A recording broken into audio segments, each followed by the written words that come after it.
Это дверь в Шали. Такая же дверь в Шали показывает мечеть в Грозном. Это, соответственно, мечеть в Шали.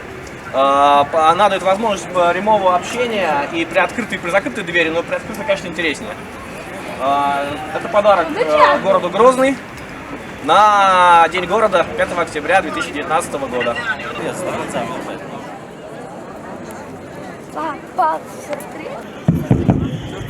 Так, мо слушаем, Мехмед, Яховиш, Лавуш, Хазни, слушаем.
А мы ждали, я даже...